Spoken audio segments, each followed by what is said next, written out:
What is up, everybody? It's Dr. Vibe here, host and producer of the award-winning Dr. Vibe show. As always, I'd like to say you're blessed, highly favored, a magnet for miracles, and a solution for someone's problem. Also know that I am a certified empowerment coach, president and CEO of Express Your Vibe, Coaching and Communications. And always remember, you're blessed, highly favored, a magnet for miracles, and a solution for someone's problem. It is Monday evening, July 9th, and we are continuing our series in collaboration with the Good Men Project, which is one of the most viewed sites in the world for men. We are collaborating on most Monday evenings throughout the summer with conversations called You, Me, and CTE. And for those who do not know about CTE, CTE is I guess, how can I describe it? An injury that one incurs, and a lot of times it's from playing contact sports like football, hockey, etc. And more players, male and female, are suffering from this disease not only after their playing career is done, but while they're playing. We have another guest, a new friend tonight, Robert Rannigan. He has been a licensed professional counselor since 1983. Since 2000, he has been a Charlotte Albemarle Regional Jail Volunteer Group Facilitator in Men's Therapeutic Community. And since 1983, he's had his own private practice with the emphasis on family emotional development, including male emotional trauma and recovery, fathering skills, and emotional development in men, child rearing, and marriage. He facilitates webinars for male emotional development and recovery.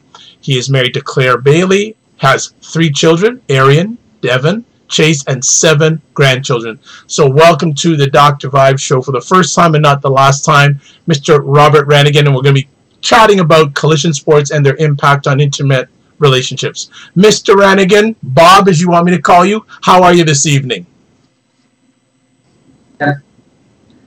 Thank you. Bob is fine, and I am excited and grateful for the opportunity to be talking with you, and grateful to the Good Men Project. They have been a wonderful influence for so many people, and I'm just thrilled to be here. Excellent. Ready to help in any way that we can. We are very happy to have you then this evening. Now, I just spoke a little bit of your bio tonight, but let's take it back. Where were you born? Where did you grow up? What was life as a younger Bob? Grew up in Cleveland, Ohio, and on Lake Erie, the Snake on the Lake, as we like to call it. And grew up on the west side of Cleveland, and I guess what's really important here is I grew up in a home where my father traveled. I was fortunate enough to have a father who stayed connected to the family, but he traveled, and so he was gone a lot.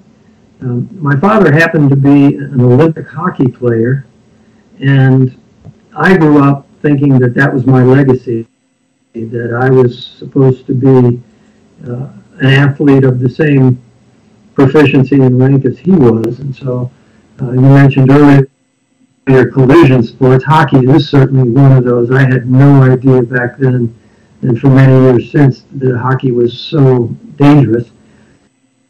But I got into football and stayed with football on into college and got up into the pros, and that had a lot of impact in my life in many ways, brought me many great experiences and opportunities, and it also continued to bring me challenges, which I'm dealing with up to this day, in terms of the power of collision sports and what I term raging that it requires, the kind of instantaneous anger that's necessary to participate in a sport like football or hockey or boxing or lacrosse, so many different sports. Excellent. And that said, I'm grateful to have had the experiences Good. I'm going to ask a favor. Can you move to your, I guess, right, your left a little bit? I just want you over uh, in the screen a little bit more because you're a little. Yeah, yeah. Keep on moving. No, other way. Other way. Other way. Other way. A little bit more. Yeah. Okay. That's better. Beautiful. Thank you. Excellent. So you mentioned about the relationship with your father. Can you shed some light with our audience and share with our audience? What was that relationship like when you were younger?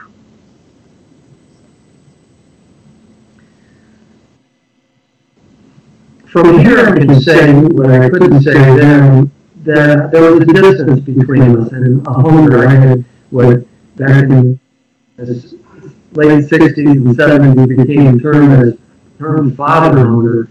And I was very hungry for my father to be connected to me. Some of his distance, as I said, was attributable to his job, but a lot of it had to do with emotions and lack of emotional understanding and skill that his generation and my generation in connection grew up with. My father was a good man and yet distant, and I never got to know him as well as I would have liked. He died suddenly when I was 22, and it was a very hard thing for me. I was just getting to the place where I thought I would get to spend more time with him and know him better, and he died suddenly.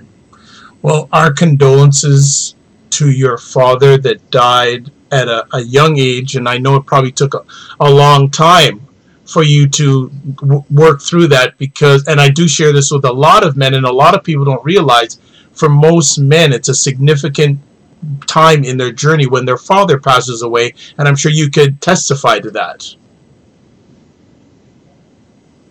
Yes, yes. There was definitely a sense of loss and wandering. I didn't know what to do. My life definition had become be a premier athlete, and I was doing that largely for my father, and then he suddenly was gone, disappeared. And so I was immediately thrown into a redefinition of myself, which was arduous and challenging. There weren't a lot of people to talk to that I knew, or ways to talk about the difficulties I was going through. I drank and used substances and was in a lot of danger to myself and other people as a result of that loss. And it's led me to where we are today, and being able to talk to you about the impact of that relationship is it's a blessing to me. You said blessing earlier.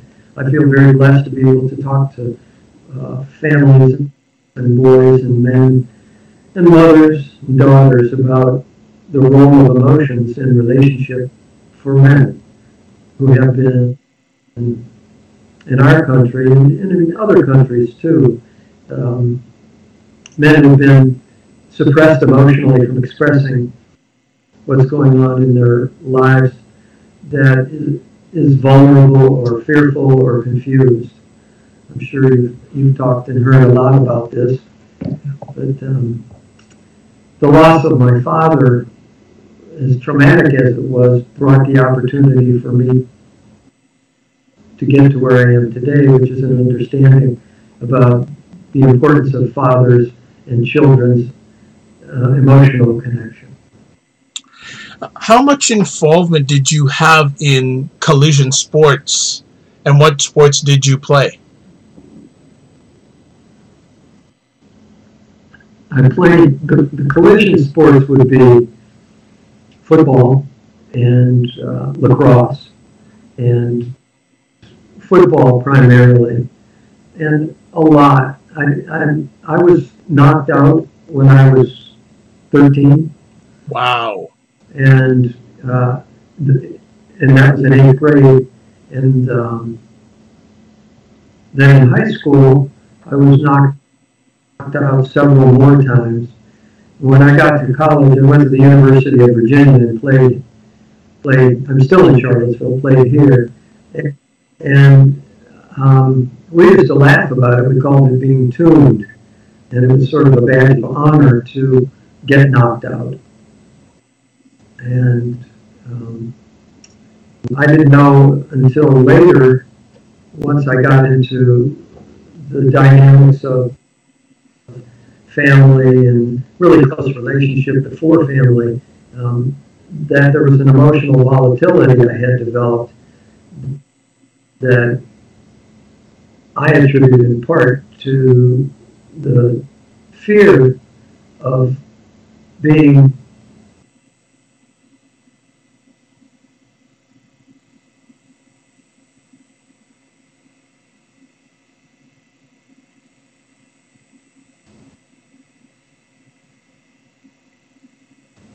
if you do that, you must overcome the that's involved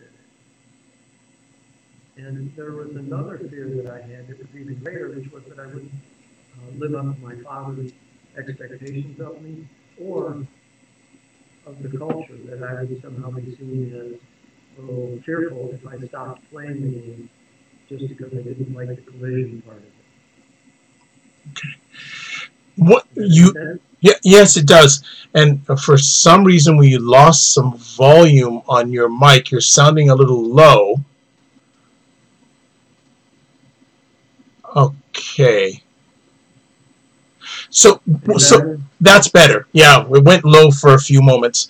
When you were on these occasions that you were getting knocked out over and over again, and it's something that I've heard in previous conversations. It was treated like a badge of honor. Were you concerned that this was happening repeatedly, and did either yourself or parents or guardians or others saying, maybe it's time for you to stop playing this sport because it's beginning to have effects on you? Because you said you didn't realize till post your career the effects it was having on you. Was there ever a time during your playing career that you said, what, something's not right here, I need to exit?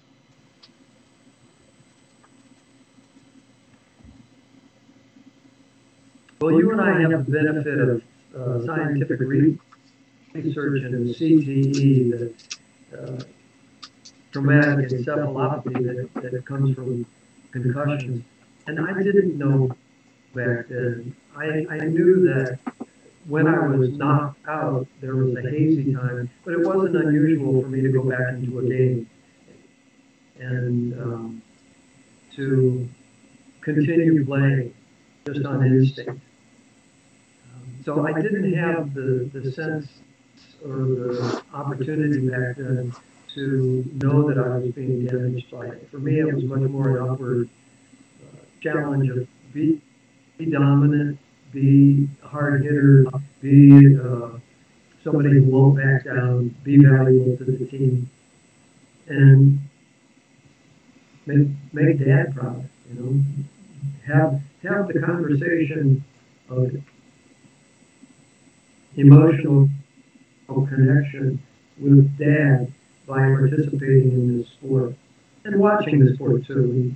As I said, Cleveland, we used to go to watch the Browns, Cleveland Browns, and watch games on TV. But I didn't know, Dr. Bud, back then that there was uh, damage being done to my brain the way that we know today. When did you start seeing the negative effects of your involvement in collision sports? What began to trigger this in your journey?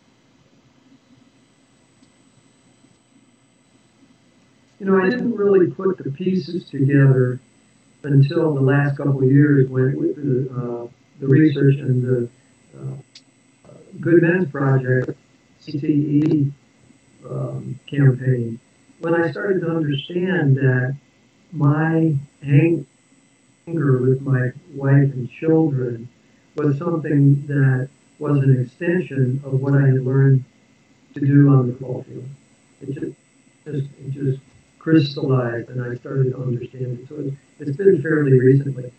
That said, I wouldn't let my boys play. We wouldn't let, my wife wouldn't either let the boys play because I just thought it was inherently too dangerous a game. You're risking way too much, uh, in, including the brain, but just the knees and shoulders and neck. And 16 kids a year die playing the game in high school in the United States. What can you share some of the effects it had on your relationship with your family?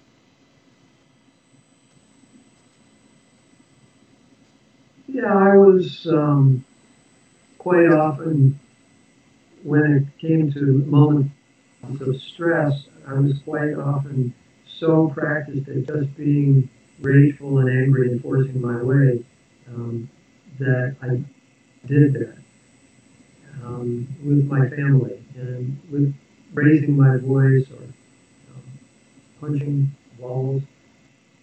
I'm thankful that I did never hurt anybody in my family physically that I know of, but the the ongoing low level anger that it took to overcome the fear of not playing football, of not being a dominant athlete. It didn't matter if it was track or basketball or lacrosse. Um, the fear of that is something that I carried away into my marriage and my family, and um, it has led me to be much more understanding of the necessity of being kind, being patient with myself and them. Right.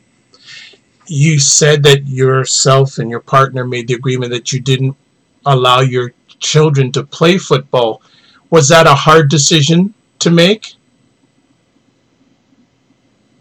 It was hard in that they thought that it was unfair because I had gotten accolades for it and was known uh, around Charlottesville as a player on the team, and they wanted that for themselves. But no, I was solid about it. I would. I was not about to let them play. And Just too dangerous. and you mentioned your children weren't 100% with you on that initially. What sort of reaction did you have with friends, family, from the community by taking that stand? It didn't really get that much airtime with outside of the house. I don't think. Um, some of the guys that I played with wouldn't let their kids play either. Okay. Once you've been out there, I'm pretty sure you played football. Yes, I did. Yeah. So you understand the why of not letting them play, and um, so it wasn't so much a community. Uh, it didn't take much for me to just hold to my commitment and convictions and say no. Right. With the impact and it sounds like you've, I guess, not only taken a stand on this personally, but have you extended your stand to communicate and bond with others who have seen the bad effects of CTE? Have you been able to communicate with others in this community? Yes. In particular, the Good Men's Project, and I've written a number of articles for them about it.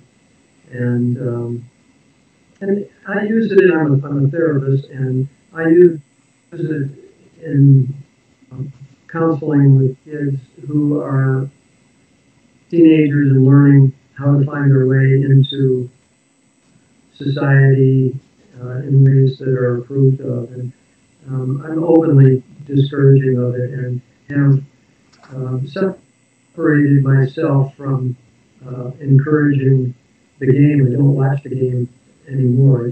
I don't. I used to watch a fair amount of it, but I don't.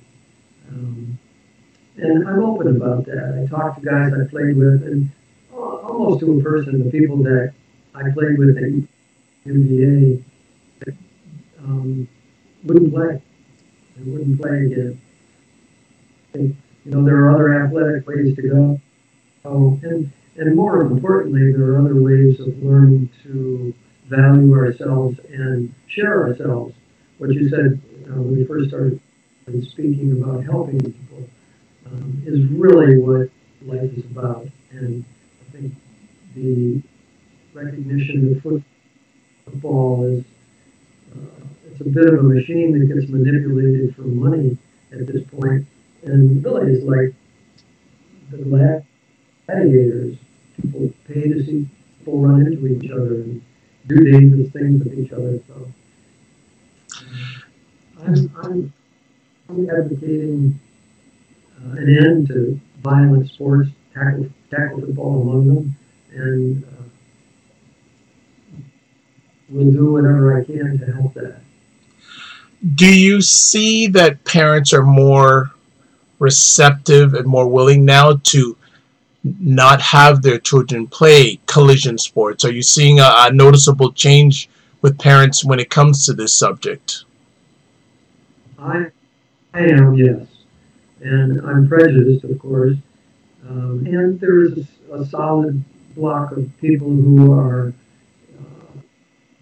I think many of whom haven't played the game, who are committed to it being, oh, it's something that's part of our heritage that we should keep. And, but I also see it swinging in the other direction, and there are a great number of uh, little league, youth football, and high school and uh, college players who have turned away from games.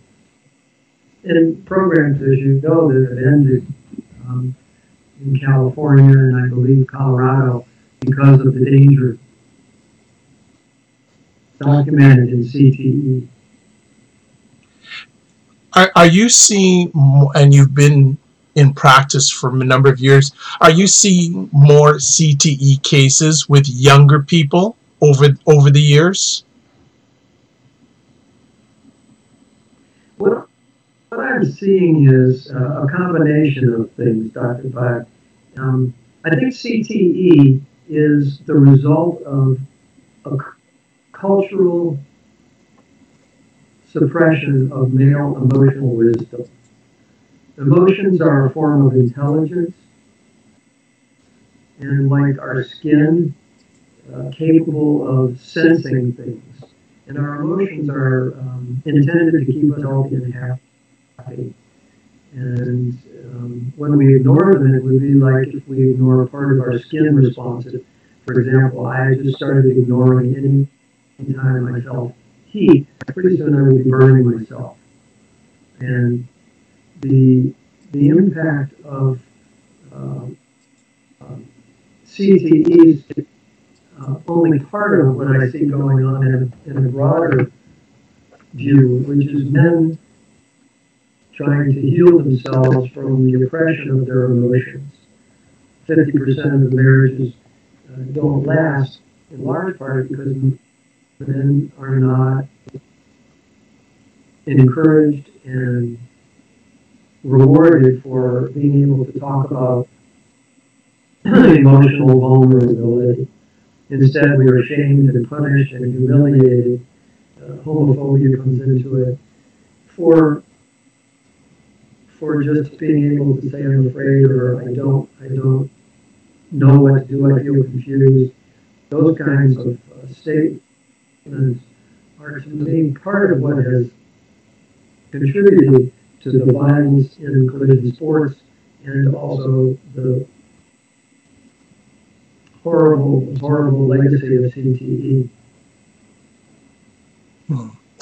So, if I understand you correctly, and can correct me if I'm wrong, CTE is part of a larger issue. It's one of the many issues you're seeing when it comes to men and emotional challenges. Am I correct in assuming that? Am I putting that correctly? Yeah, you got it exactly. Great.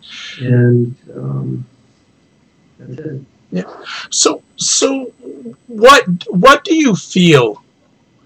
What do you feel, or why do you feel that especially younger leagues, what is it going to take for leagues, especially like young football players, to stop playing football? Do you see a time where football will be restricted to children like 14 years and up? Some of the people that have been on this series have said 14 is a good age, or are you saying it should be just banned completely?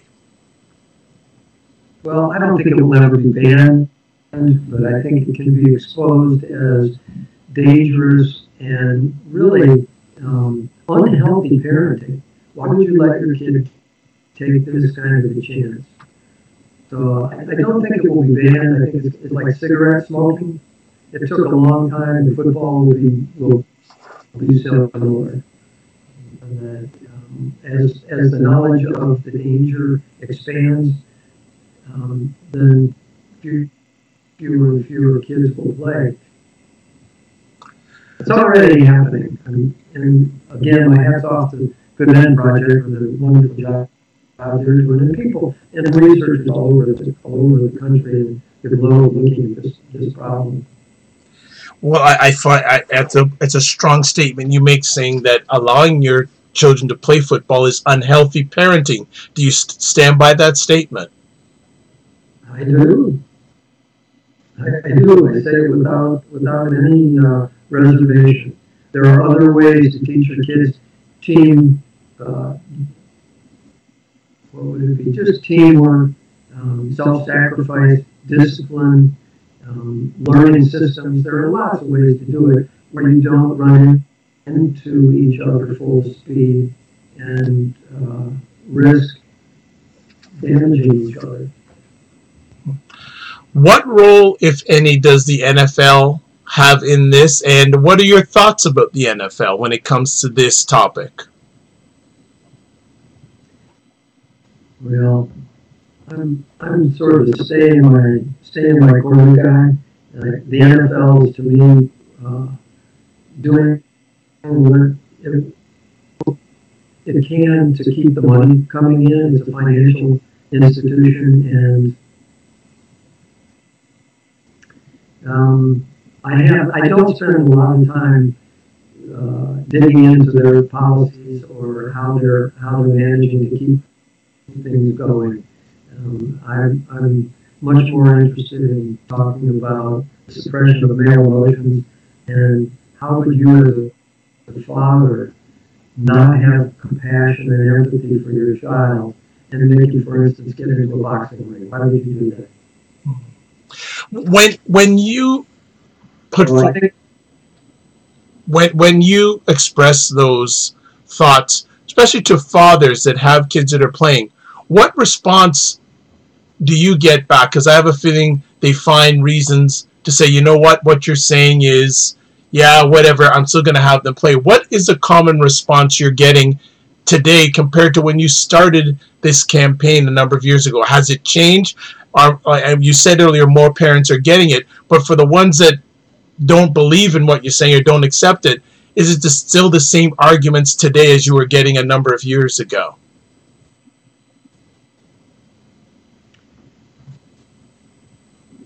So I'll go away, Dr. Vibe, from the argument to the deficiency of emotional connection for men who are not allowed to be vulnerable.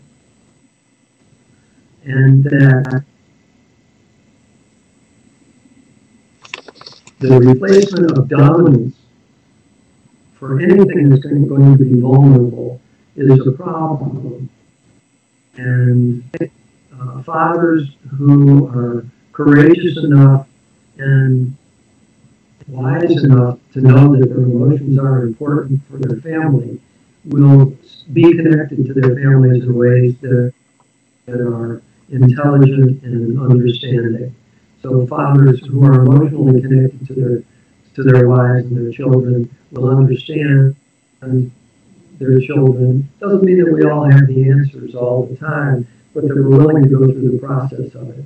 And there will, as I said earlier, there will be men who are so wounded by their own distance from their fathers that they are not willing to take on the sadness and the grieving that is between them and their sons and allows them to push their sons onto the football field. You had shared with us earlier that one of the major reasons that you took part in football was to make your dad happy or make your dad proud of you. I guess you still see that today, where parents want, maybe maybe some of the fathers or parents are living their lives through their young people in these collision sports. Am I right in assuming that? When you say parents, I would say fathers. Fathers. Okay, fathers. Yeah, okay, fathers. Back to men. That's your topic. There you go. Back to men. Yeah, living through their kids. I think that's right. Exactly right. How can this? Did you play? Yes, I did. I did play. Yeah, and I was going to say, did you play in part for the approval that would get you as a male? I played because I enjoyed it. I didn't do it for approval per se. It was a physical activity. At that time, I enjoyed the contact and, the emotional engagement, if you want to put it that way. I didn't do it for my father's approval, because my father never played football. He didn't really play any contact sports. Well, the only contact sport he played when he was younger, if anything, was soccer. But he never played the contact sports like football, rugby. I played rugby, which is another even more contact sport than a football game, and there's less padding. I didn't do it for my own self-approval. I didn't do it for others' approval per se. And maybe because I was younger, I did get some manhood, feeling of being in an aggressive sport on the field, but that turned away quickly. I didn't play for too long, because after a while, it just, as you said, for me, there were other ways that I could express myself as a man other than clashing with people and seeing a lot of ugly things too. Let's put it that way too, on the football field. Right. So in what you just said, Dr. Byatt, is to me understanding that fathers are here to foster. Yep. That's the role. And the work that you do with men and fathers, I'm confident, is focused on helping raise emotionally connective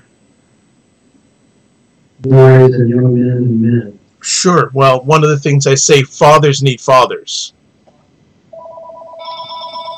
Right. So they definitely need that, and with you addressing this subject, it's so key. And what I really appreciate is that you've expanded and made it a very wide conversation, not just a CTE conversation, but how it affects other areas and how it's part of a bigger challenge that a number of fathers face. Right. And so you mentioned that I'm blessed to be able to volunteer in the local jail. And in 20 odd years in the jail, working in the therapeutic community, the great majority of those guys, if not all of them, have had trauma in their lives that they weren't able to work out, and they weren't able to work it out in large part because their fathers were not emotionally available to them. And so part of in the therapeutic community here, part of what they teach and what I help them teach is just being able to talk about emotions, being able to name your emotions. What are you feeling now? And being able to say that I'm feeling sad or happy or curious, rather than talking thoughts about things or making judgments about things. It's much more about the process of emotions, which are intelligence. And I'm thinking, as we're having this conversation, that with a lot of fathers who are a lot of young men or young boys taking part in these collision sports, it's to fill a void that they feel in their lives. But unfortunately, with some of them, what's going to happen down the road is because of the collisions, it's going to have, in the long run, a more negative effect than a positive effect. Would you agree? I will. I don't know what the word is I want to hear. I'll partly agree. I started meditating when I was in my mid-20s, I'll say. And despite all of the head hits that I took, I believe that being able to sit and watch my own process in a meditative state has helped me counteract CTE in me, and helped me, and it continues to help me today. And so I don't have research for that other than myself on an experiment of one. But what you said, I agree with what you said with that sort of stipulation that I think there are ways to, even if you had brain injuries, to use your awareness to heal yourself and go to better health. Have you had the opportunity to converse with athletes or fathers that have suffered CTE at all? Yes. What have those experiences been like for you? And what are they telling you? That the explosiveness and the depression that accompany this syndrome seem like they're lost. They feel like they're lost, and then there's nothing to do. And again, I don't think that this is just about collision sports. It's also about acquired emotional habits that have the same impact as CTE, perhaps not in a dissolution of the brain, but also, I'm not sure, we'll see where it goes. I'm wondering about other neurological disorders that come with suppression of emotion. If you cut down the emotions, then the body and the brain don't operate as healthfully. So the discussions go towards, very often, in almost all my sessions with men anymore, most of them come in because of couples conflicts or substances. All of those discussions go towards recognition of the connection between thoughts and feelings, and beginning and expanding on tracking thoughts and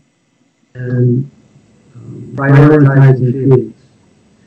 And so that's where the discussions go. And part of this, as you already said, many men don't want their kids to play contact sports, football in particular. Rugby, I would think, I can't imagine. I don't know, would you let your son play rugby? No.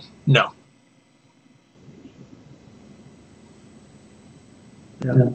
So here I am having a discussion with one of those fathers, and you're an example of one there. So didn't take long for you to get to that. Not at all. Yeah, it's just one of those. It somewhat puzzles me with the evidence as well researched and out there as it is these days. Why, well, the numbers are going down of especially young boys playing contact sports, but there's still a large number, and it just puzzles me that, especially in American colleges, the number of young men that are going to go through their playing career suffering CTE. A lot of them don't have any insurance, just like a lot of the players in the NFL, they don't have any insurance. And it just, with all this information around them, and I know for some of the athletes, it's the only way they're going to get financially forward, but it is a price to pay. huge price. So, thank you for doing the work that you're doing and spreading the word. I know that it isn't only CTE that you're doing, this responsible fathering, I think, is another backdoor way of keeping kids from doing things that will hurt their brains. Well, I'm already thinking, and if you have time down the line, I'd like to do a separate conversation about responsible fathering because you have so much evaluated experience in this area. So I hope that you can make time in your positive, productive schedule down the line to have that conversation, because I know my audience would really appreciate what you have done, research what you've encountered, what you've researched, what you've seen. You're way ahead of me, and I can only learn from me, and also our audience could learn from you. And from each other, yeah. True. Thank you for that. I love the opportunity. When my father died when I was 22, I knew then without the language that I missed out on something. And so this is an opportunity to give back something worthwhile out of that difficulty, out of that pain, out of his pain. And I thank you for doing what you're doing. It's wonderful. Well, I appreciate it, and don't take it. Thank you. Well, it's interesting when I share with people what I do with most of my time, especially when I share with ladies. They say that's so needed. So, that's important to me. Before we let you go, do you have any final words you'd like to share with our audience before we let you go?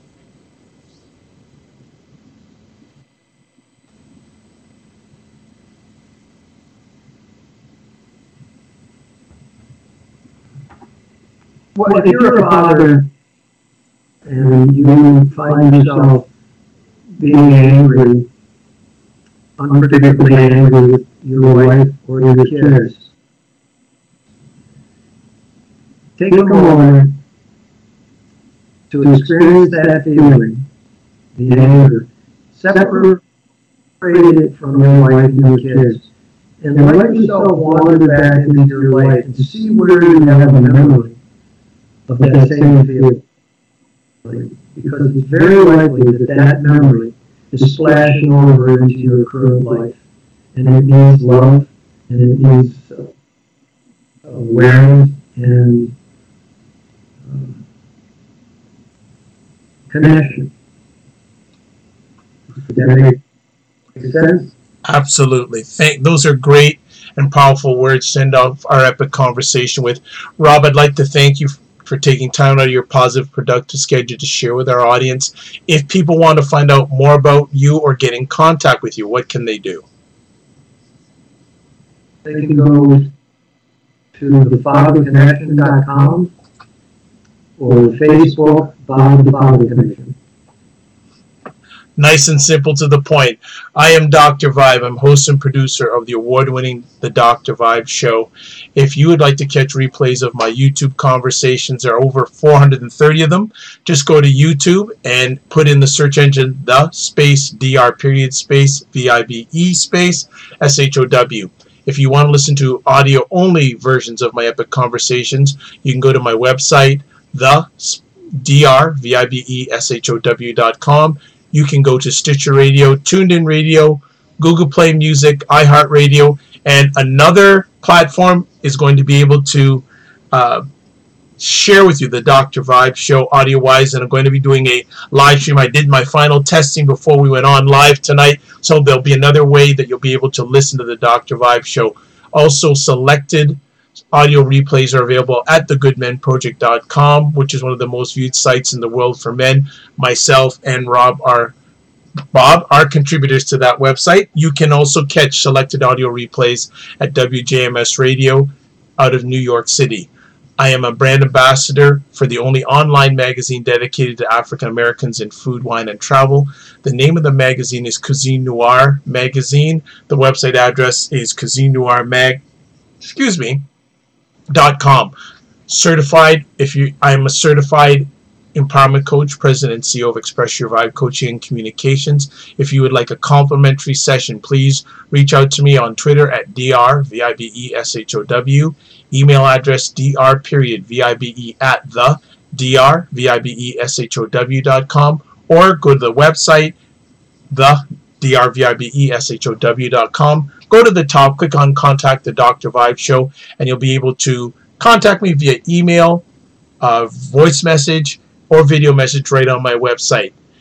If you are an entrepreneur, if you're an entrepreneur or business and you need media promotion, I do offer a service called Getting Media Coverage, where I help businesses and entrepreneurs get media promotion so they can elevate their business, product, or service. Finally, it's a Monday night, so I can't not mention most Monday evenings at 9 p.m. Eastern Time. You will catch myself in collaboration with the Goodman Project, continuing the conversation, you, me, and CTE.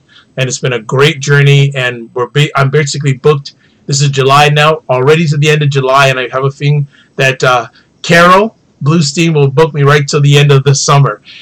So check out those replays of those epic conversations. 3 last things I'd like to say before I end every epic conversation I do. Live your life as a dream. If you can dream it, you can make it. Next up, sometimes you have to get smaller to get stronger. And then finally, block assumptions. I'd like to thank you for watching this live on the replay. God bless, peace be well, keep the faith, and my heritage, we always say, walk good. Thanks for watching and listening. Be well. Good night.